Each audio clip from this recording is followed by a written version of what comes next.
person I'd like to call is the Mayor of Providence, Mayor Jorge Alorza. I'd like to commend him for being very patient this evening. I apologize for that, Mayor.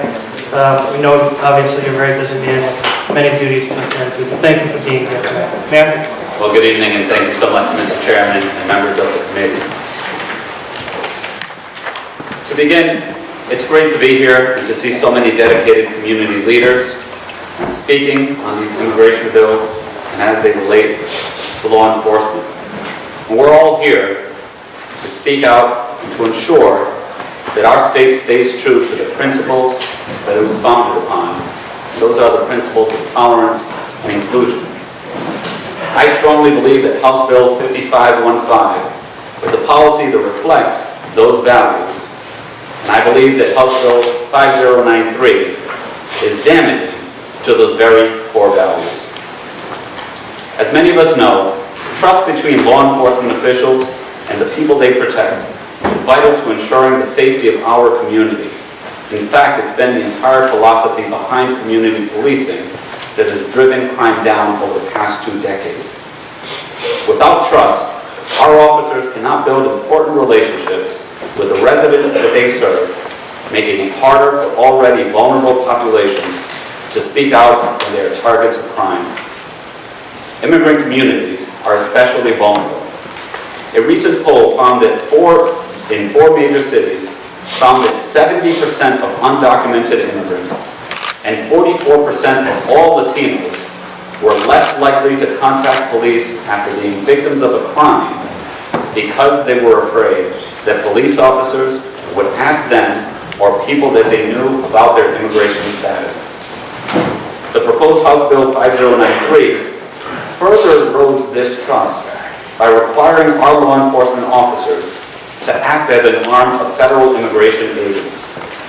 Adding immigration enforcement to the scope of work of our police officers hurts their ability to build those important relationships, and it also places a major burden on local law enforcement that are already working at capacity. Our law enforcement agencies are not equipped, they're not trained, and they're not funded to serve as federal immigration enforcement entities.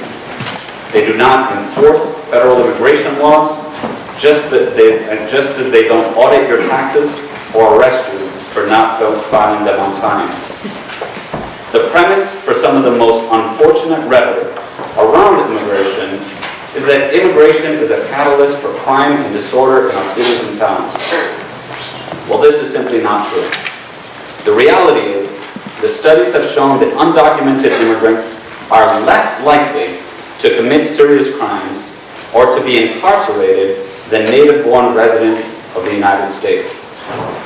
The increase in immigration over the recent decades has coincided with a significant decline in reported violence and property crime rates throughout the United States. And communities with larger immigrant populations have outpaced the public safety gains made of their peers. Also, it is suggested that by not enforcing federal immigration law, we are somehow giving license to criminals to roam our streets. Well, this is also not true. The city of Providence, just as every single city in the United States, complies with ICE and cooperates with them when it comes to criminals who have warrants out for their arrest. And there is no debate and no question that if you're an undocumented immigrant and you've created a violent crime, there's a warrant for your arrest, you will be arrested, you will be detained, and you should be deported. And so this is not about protecting criminals. This is about protecting good, hardworking folks that simply want what's best for them and for their families. Immigrants are essential to the fabric of our cities and towns, and they've been a critical asset to our state for our entire history.